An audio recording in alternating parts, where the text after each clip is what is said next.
Leaders എല്ലാവർക്കും നമസ്കാരം. എൻ്റെ പേര് വിൽസൺ പുൽപ്പള്ളിയിൽ. ഞാൻ നിങ്ങളെ ഇന്ന് പരിചയപ്പെടുത്താൻ ആഗ്രഹിക്കുന്നത് ഒരു മൊബൈൽ ആപ്പാണ്. നമ്മൾ ഒരു സാധനം വിൽക്കുന്ന വ്യക്തിയാണെങ്കിൽ, നമ്മൾ കൈമാറ്റം ചെയ്യുന്ന വ്യക്തിയാണെങ്കിൽ ഈ ആപ്പ് നമുക്ക് വളരെയധികം പ്രയോജനപ്പെടും. അതായത് നമുക്ക് കമ്പ്യൂട്ടർ ബില്ല് സോഫ്റ്റ് കോപ്പിയായിട്ട് അവരുടെ ആർക്കാണോ നമ്മൾ സാധനങ്ങൾ കൊടുക്കുന്നത് അവർക്ക് നമുക്ക് അയച്ചു കൊടുക്കാനായിട്ട് സാധിക്കും. പക്ക കമ്പ്യൂട്ടർ ബില്ല് പോലെ വരും. നമുക്കത് അവരുടെ വാട്സപ്പിലേക്കോ അവരുടെ ഇമെയിൽ ഐ.ഡിയിലേക്കോ എങ്ങനെ വേണമെങ്കിലും നമുക്ക് അയച്ചു കൊടുക്കാൻ പറ്റുന്ന നല്ലൊരു ആപ്പാണ്. ഇത് ഫ്രീ ആപ്പാണ്. ഇതിൻ്റെ പേര് InvoiceBee എന്നാണ്. നിങ്ങൾക്ക് ഇതിൻ്റെ സ്ക്രീൻഷോട്ടിൽ നിങ്ങൾക്ക് കാണാനായിട്ട് സാധിക്കുന്നുണ്ട്. പ്ലേ സ്റ്റോറിൽ പോയി ഇത് നമ്മൾ ഡൗൺലോഡ് ചെയ്യുക. അതിനുശേഷം അതിൽ നമ്മളെ ഇമെയിൽ ഐ.ഡി, പാസ്വേഡൊക്കെ ചോദിക്കുന്നുണ്ട്. നമ്മളത് കയറുമ്പോൾ തന്നെ ചോദിക്കും. അത് നമുക്ക് വളരെ ക്ലിയറായിട്ട് തന്നെ ഓരോ സ്റ്റെപ്പും കാണിച്ചു തരും. അതിനനുസരിച്ച് നമ്മുടെ കമ്പനിയുടെ പേര് നമുക്ക് കൊടുക്കാം, എംബ്ലം കൊടുക്കാം, നമ്മുടെ ഡീറ്റെയിലുകൾ കൊടുക്കാം, നമ്മുടെ പേര് കൊടുക്കാം, ഫോൺ നമ്പർ എല്ലാം ചോദിക്കുന്നുണ്ട്. അതെല്ലാം കൊടുത്തു കഴിയുമ്പോൾ ലെറ്റർ ഹെഡിൻ്റെ മുകളിൽ നമുക്ക് എല്ലാ ഡീറ്റെയിലും എഴുതി വരും. അതിനുശേഷം നമ്മുടെ സെറ്റിങ്സിൽ പോയാണ് ഇതെല്ലാം ചെയ്യേണ്ടത്. അതിനുശേഷം നമുക്ക് ഐറ്റംസ് എന്ന് പറയുന്നൊരു ഓപ്ഷൻ ഇതിനകത്ത് കാണുന്നുണ്ട്. ഈ ഓപ്ഷനിൽ പോയാൽ അതിൽ പോയി ക്ലിക്ക് ചെയ്യുമ്പോഴത്തേക്കും നമുക്കവിടെ നമ്മുടെ ഐറ്റംസ് എഴുതാനും അതിൻ്റെ പ്രൈസ് എഴുതാനും ഉള്ളൊരു ഓപ്ഷൻ വരും. അതിൽ അടിച്ചു കൊടുക്കുക. താഴെ കാണുന്ന പ്ലസ്സിലടിക്കുക. അന്നേരം പുതിയ ഐറ്റംസ് ചെയ്യാനായിട്ട് വീണ്ടും വരും. അത് സേവ് ചെയ്യാനായിട്ട് മുകളിലൊരു ശരി വരും. ആ ശരിയിൽ നമുക്ക് പോയിട്ട് സേവ് ചെയ്യാം. വീണ്ടും നമ്മൾ അടുത്ത ഐറ്റം അടിക്കാനായിട്ട് താഴെ കാണുന്ന പ്ലസ് ഇട്ടിട്ട് ഒരു റൗണ്ട് കാണാം. ആ റൗണ്ടിൽ പോയാൽ അത് ക്ലിക്ക് ചെയ്താൽ അടുത്ത ഐറ്റം നമുക്കവിടെ എൻ്റർ ചെയ്യാനായിട്ട് സാധിക്കും. പിന്നെ നമുക്ക് എത്രമാത്രം ഐറ്റംസ് നമ്മുടെ കയ്യിലുണ്ടോ ആ ഐറ്റംസ് എല്ലാം നമുക്കിതിനകത്ത് എൻ്റർ ചെയ്ത് കൊടുക്കാം.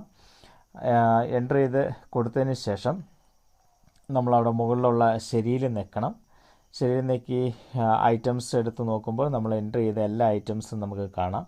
അത് എഡിറ്റ് ചെയ്യണമെങ്കിൽ അതിൻ്റെ വിലയ്ക്ക് എന്തെങ്കിലും മാറ്റമൊക്കെ വരുന്നുണ്ടെങ്കിൽ എഡിറ്റ് ചെയ്യണമെങ്കിൽ ഡിലീറ്റ് ചെയ്ത് കളയേണ്ട കാര്യമില്ല.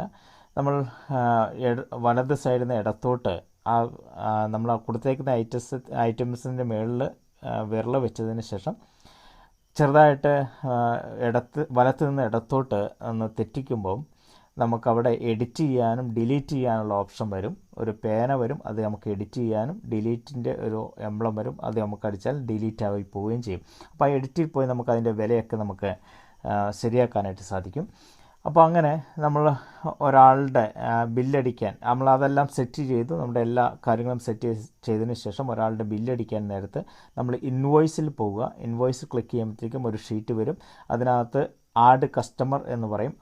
അതിനകത്ത് പോയി ആഡ് കസ്റ്റമറിൽ നെക്കിക്കഴിയുമ്പോൾ നമുക്ക് നേരിട്ട് അവരുടെ പേരെഴുതാം. അതല്ല എങ്കിൽ നമ്മുടെ കോണ്ടാക്ട്സ് മൊബൈലിൽ നിന്ന് നമുക്ക് എടുക്കാം. നമ്മുടെ മൊബൈലിൽ നമ്മൾ സേവ് ചെയ്ത് വെച്ചിരിക്കുന്ന ആളാണെങ്കിൽ അവരുടെ പേര് സെർച്ച് ചെയ്യുമ്പോൾ അവരുടെ പേരും ഫോൺ നമ്പറും കൂടെ അതിൻ്റെ ബില്ലിൽ എൻ്റെ ഫ്രണ്ടിൽ വരും. അതിനുശേഷം ആഡ് ഐറ്റംസിൽ പോവുക. നിൽക്കുക. നമുക്ക് ഏതാണോ വേണ്ടത് നമ്മൾ ആഡ് ചെയ്തേക്കുന്നതിൽ ഒരക്ഷരമോ രണ്ട് ആൽഫാബറ്റോ അടിക്കുമ്പോഴത്തേക്കും നമുക്ക് ആ ഐറ്റംസ് വരും. അത് ക്ലിക്ക് ചെയ്യുക. അതിൻ്റെ എത്ര എണ്ണമാണ് ക്വാണ്ടിറ്റി എന്ന് കൊടുക്കുക. ആ ക്വാണ്ടിറ്റി ഇപ്പോൾ 10 എണ്ണം ആണെങ്കിൽ 10 അടിച്ച് കഴിയുമ്പോഴത്തേക്കും നമ്മൾ കൊടുത്ത ഒരു പീസിൻ്റെ വില പ്ലസ് ആ ഒരു കൊടുത്ത പീസിൻ്റെ വിലയും ഇൻറ്റു 10 എന്ന് കാണിച്ച് അതിന് ടോട്ടൽ അപ്പുറത്ത് കാണിച്ചു തരും. അങ്ങനെ നമുക്ക് മൊത്തം ബില്ല് അടിച്ച് അതിൻ്റെ ടോട്ടൽ വിലയെല്ലാം അതിൻ്റെ തൊട്ട് താഴെ തന്നെ കാണിച്ചു തരും. അതിനുശേഷം നമുക്ക് അതിൻ്റെ മോർ എന്ന് പറയുന്ന ഓപ്ഷനുണ്ട്, സെൻഡ് എന്ന് പറയുന്ന ഓപ്ഷനൊക്കെ ഉണ്ട്. അതിൻ്റെ അകത്ത് സെൻഡിൽ അടിച്ച് അവിടെ അതർ ഓപ്ഷൻ എന്ന് പറയുന്നിടത്ത് പോവുക.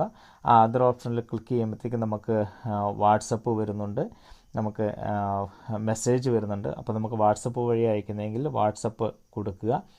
വാട്സപ്പ് കൊടുത്തു കഴിയുമ്പോഴത്തേക്കും അത് ഏത് നമ്പറിലേക്കാണ് പോകേണ്ടതെന്നുള്ളത് സെലക്ട് ചോദിക്കും. അവിടെ നമ്മൾ സെർച്ച് ചെയ്യുക. ഇന്ന ആളുടെ പേര് നമ്മൾ സെർച്ച് ചെയ്യുക. അവരുടെ വാട്സപ്പ് നമ്പർ വരും. അതിലേക്ക് ക്ലിക്ക് ചെയ്യുക. ഒരേ സമയത്ത് നമുക്ക് 5 പേർക്ക് വിടാവുന്നതാണ്. അപ്പോൾ വിട്ട് നമ്മൾ സാധാ വിടുന്നത് പോലെ തന്നെ ഓക്കെ അടിച്ച് കഴിയുമ്പോഴത്തേക്കും ആ വിട്ടവരുടെ എല്ലാം വാട്സപ്പ് നമ്പറിലേക്ക് ഈ അതായത് കമ്പ്യൂട്ടർ ബില്ലായിട്ട് നിങ്ങളിപ്പോൾ സ്ക്രീനിൽ കാണുന്ന ഈ ബില്ല് ഇതുപോലെ നമുക്ക് അവരുടെ ബില്ലിൽ അവരുടെ വാട്സപ്പിലേക്ക് ചെല്ലും. അപ്പോൾ അവിടെ നമുക്ക് കൃത്യമായിട്ട് ഏതെല്ലാം ഐറ്റംസാണ് ഏതൊക്കെ രീതിയിലാണ് കൊടുത്തിരിക്കുന്നത് എന്നെല്ലാം വ്യക്തമായിട്ട് നമുക്ക് കാണാനായിട്ട് സാധിക്കുകയും ചെയ്യും. നിങ്ങൾക്ക് ഈ ആപ്പ് ഉപയോഗിക്കുന്ന രീതി മനസ്സിലായെന്ന് ഞാൻ വിശ്വസിക്കുന്നു. എല്ലാവർക്കും ഒരു നല്ല ഒരു ദിവസമാകട്ടെ എന്ന് ആശംസിക്കുന്നു. എല്ലാവർക്കും വിഷ് യു വെൽത്ത്.